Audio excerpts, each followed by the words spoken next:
Before the video starts, I just really quickly wanted to apologize for not posting in a while, since I've been having trouble finding stories and I've been messing around with my new mic, which I hope will sound better in my future videos. Anyway, that's all. Now on to the video.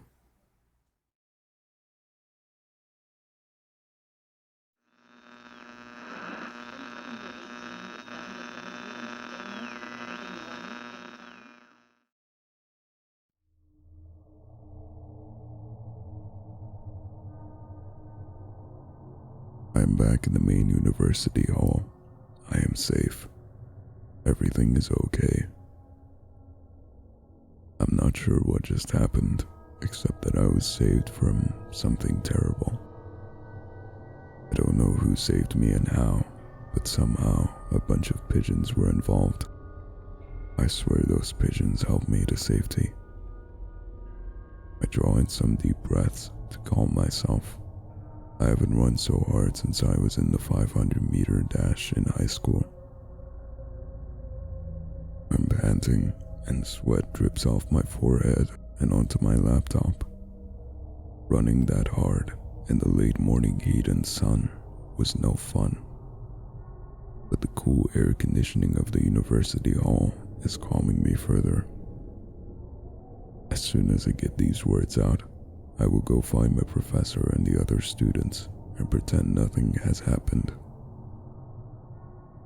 I can't make a fuss now. I just need to put it down so I know what just happened really did happen. I swear, it's not just the jet lag lulling me into having a midday nightmare.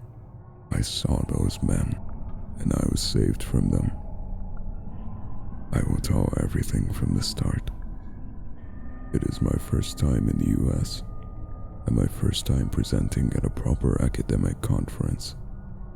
Naturally, I was super excited, sending a constant stream of pictures to my proud family back home. My real home, I mean. Not where I'm studying in Canada as an international student.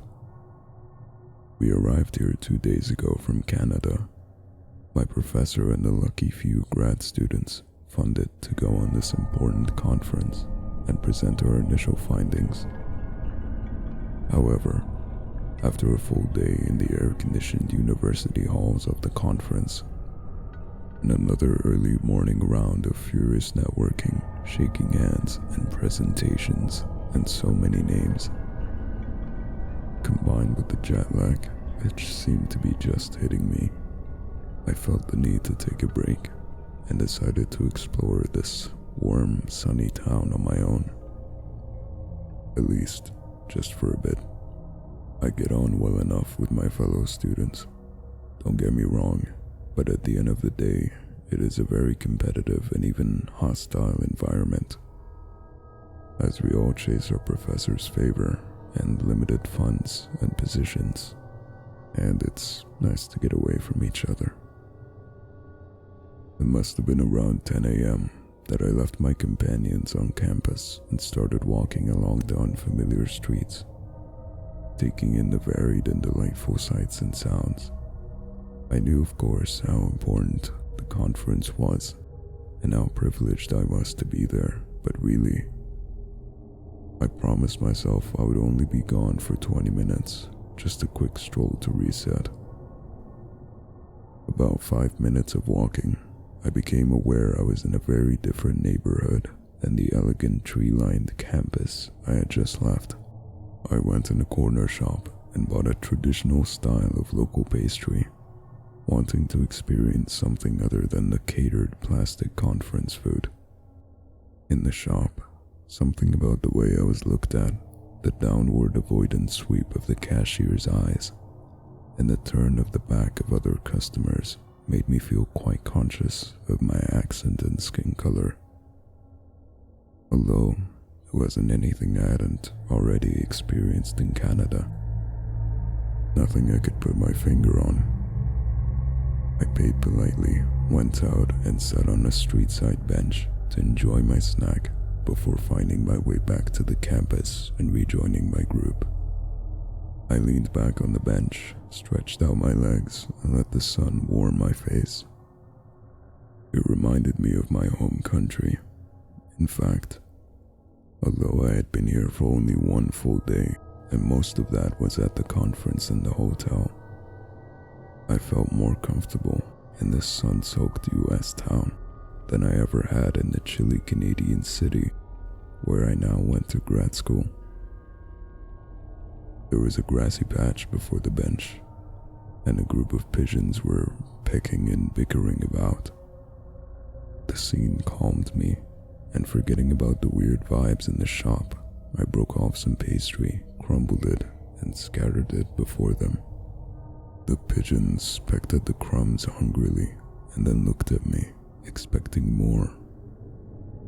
I took out my phone and tried to figure out where I was and my route back to campus, just to be on the safe side, as I hadn't gone far and I was pretty sure I could find my way back. I saw with frustration I had lost my signal and an unfamiliar network appeared in the corner of my screen. I pulled up for maps, but nothing seemed to happen. One of the pigeons hopped forward. I looked at it curiously, and then feeling something more was expected of me, broke off a larger piece of the pastry and offered it to the pigeon. The pigeon came closer, and at the same time my phone dinged with a text message from an unknown number. I glanced down at my screen. "You are a foreigner. They don't like strangers here. Go." I was so startled, I dropped the pastry which broke into pieces. The pigeons all rushed forward, and soon there was a small feathery gray sea of pigeons at my feet, surrounding the bench. "Leave now." I looked up. The street was suddenly very quiet and empty. The corner shop was closed. I looked one way and then the other. I saw two bulky man-like beasts walking upright down the street, coming straight towards me. I screwed up my eyes, trying to figure out what they were. Their heads looked odd, much too big for their bodies and not like human heads. As they stepped closer, I realized they were wearing masks. A reindeer and a pig. The reindeer's antlers reached up, pointing high towards the sky, and the sun shone on their animal faces. Hanging off the shoulder of the pig man was a length of cold rope. My phone dinged again, but I didn't look at it. I got up and started running in the opposite direction. I knew the men broke into a run too. The pigeons also rose with a great flapping. I didn't know where I was going, just running to get away from the masked man. The pigeons rolled around me, opening up and forming a sort of path as I was running. Without realizing it at first, I was following the path of the pigeons. There were more pigeons than I ever knew existed in the world. All before me and around me were gray flapping wings, and yet not a single feather touched me. They just opened up a path through which I was running fast, hearing yells behind me but not daring to stop. One instant I glanced back and saw the antlers rising above the sea of pigeons, the sun glinting on them, and I was prompted to run even faster. I felt I had been running with a mass of pigeons for hours, but it must have been barely 5 minutes that the pigeons dispersed. My vision cleared, and I realized I'm at the floor of the great marble steps leading into the university main hall. I looked back and saw only a few backpacked students hunched over their phones. No sign of the masked men. A few pigeons dotted the steps. Slowly, panting and doubled over, I go up the steps and enter the hall.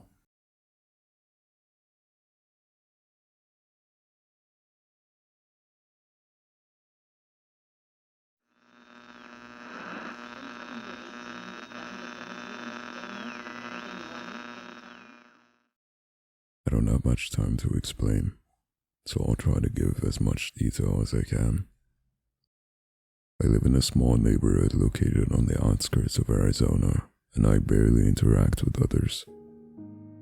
Some people see me as being antisocial and have tried to get me out and experience more of what life has to offer. It was all annoying and very stressful at times, but after a while, I guess you can say I opened up more. I began to communicate more with others and eventually found myself being invited out to parties and other local events. Fast forward a few months. It is now December and the holidays are now upon us. And this year, I felt like doing something different. Instead of sitting at home and treating these upcoming days like any other, I decided to invite some people over to spend time with for the holiday. Though it was out of my comfort zone, I felt good about my decision. Only problem was I didn't know much about my neighbors. Sure, I talked and went out with them from time to time, but I don't remember any of them talking about their personal life. So when I called up some friends from the neighborhood, they all had something to do with their families or already had other plans scheduled. This sort of bummed me out, but I didn't let it affect me too much. Later that day, it was about 5:30 p.m. and the sun was just beginning to set. I was sitting on my couch watching the fire as I sipped my freshly brewed tea. As I sat there, I noticed it was quite lonely, so I decided to play some music on my phone in an attempt to get into the holiday spirit. After a few minutes of tapping my foot and bopping my head to the songs, the sound of a loud and aggressive knock came from my front door. My body froze. However, it wasn't from fear. I turned on the music and approached the door. "Who is it?" I questioned as I grabbed the handle. There was no response, and I know I should have just asked again or just simply not opened the door at all. But unfortunately, I wasn't thinking and opened it anyway. Standing in front of the doorway was an awfully tall man. He had to be about 6'2" at least. I myself am 5'10", so maybe it was just my height. His hair was a mess and his clothing seemed worn down. Hello, can I help you with something?" The man didn't respond. He just stood there, swaying slightly back and forth. I swear, it felt like I was standing in that doorway for hours. He took one last way forward before stopping in a weird, awkwardly way. The way he stopped was quite unnatural and a little impressive, so to say. To give you an example, think of the dance move Michael Jackson does when he stands on his toes. Only difference is that he was still flat on his feet, with his legs stretched out and his face just inches away from mine. I pulled my head back and put a hand on his shoulder. "Listen, if you don't need anything, then I advise you to move on." I gave him a slight push on his shoulder, and when doing this, the man's head quickly twitched towards my hand. He then leaned back into a normal upright stance. Again, complete silence. After a few seconds, maybe 10 or so, the man pulled back his hair to reveal his eyes, giving me a clear view of his entire face. The man was well shaved and had a huge grin. His eyes were severely widened, and he slowly opened his mouth, as if he was going to speak. I burst out in a stern voice. "Alright, I think it's time for you to get off my..." "Oh, my apologies. I was just strolling around the neighborhood and realized you were the only one home. No family to go to." I squinted at the man before responding. No, just me." "Though, if that's all you have to ask, then I suggest you be on your way." The man looked above my head into my house, surveying the inside before turning to look down the street. "You see that house down there, right behind the other two? That's where I stay. I hardly take walks like this, for the others never seem willing to speak to me. Except, well, you of course. At this point I didn't know what to say. All I really could do was stand there in confusion. Oh, I guess I haven't properly introduced myself. My name is Just Get the Hell Off My Property. The man stared. I don't know what began to set me off so much, but I was fed up and wanted him to leave. You heard me. Get the hell out of here. The man's grin disappeared and instead was replaced by a deep frown, clearly filled with irritation. Very well then.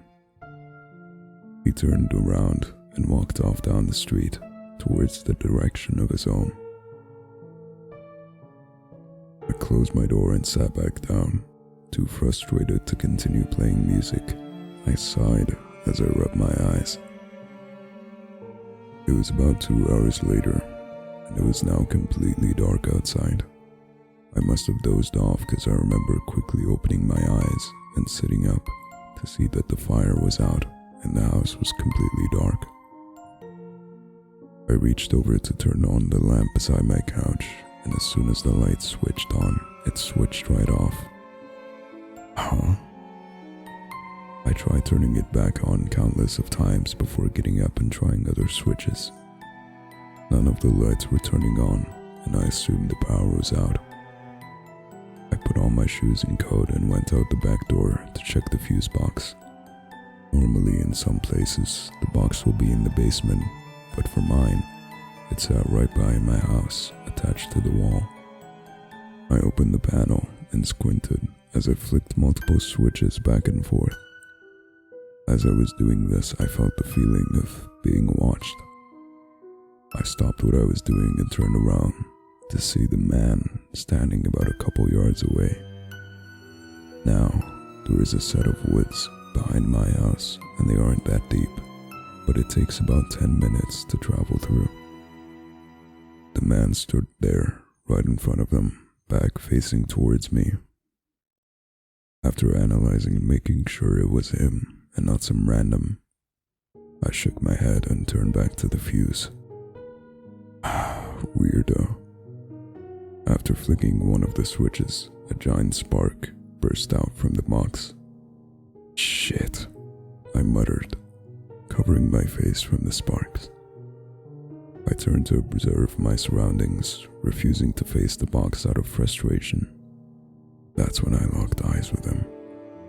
The man was now facing my direction, same frown as before after telling him to leave. This creeped me out a bit, but I still didn't let it get it to me. Still here, huh? No response. Instead, his frown turned into a wide, inhuman, ear-to-ear smile, and his eyes widened even more than before. What the fuck? The man darted in my direction, his body slightly hunched forward and his arms spread out as if ready to embrace me in a big bear hug. His fingers were bent and I could see a few veins from through the skin on his forehead. The speed he was running at wasn't normal. It wasn't even something you'd see from an Olympic runner. It was more of a superhuman type of speed. After a few seconds, I finally gained the control to move and haul ass back inside. I slammed the door shut and locked it immediately. What the hell was that? I stepped away from the door, backing up into my living room. I don't think I took my eyes off the door for even a second. Let me in. The man's voice came from the window by the front door. His voice was deep, raspy, and made my blood curdle. I was afraid to turn around. I imagined seeing his face, pressed up against the window, same inhuman-like smile and wide eyes. but when I turned, he wasn't there. "Let me in." Again, I heard his voice. This time it came from the window by the back door. This continued on for about 15 more seconds before I yelled out, "What the hell do you want from me?" I stormed towards the door and swung it open, ready to attack whatever was behind it. Immediately, an aggressive breeze passed by me and into my house. I looked around, and the man was nowhere to be found. I closed the door and stomped over to the back and opened it with the same movement as before.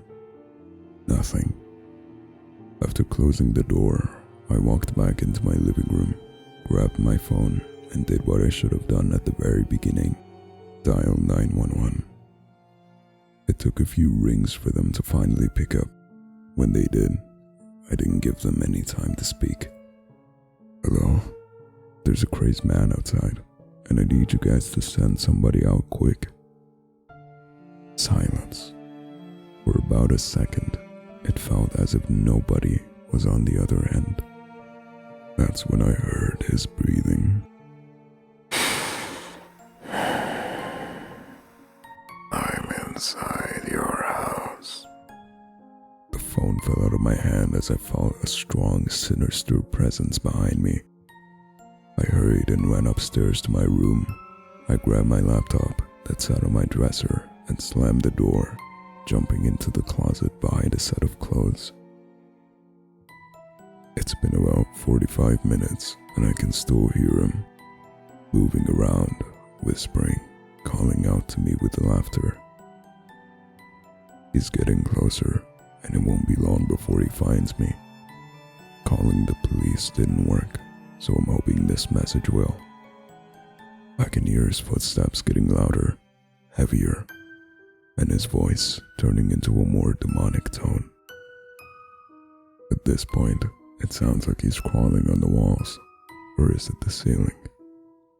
He's right outside my door now. He's muttering something. From what I hear, it sounds like a chant. Please, if anyone finds this, send help. I don't think I have much time left. God help me.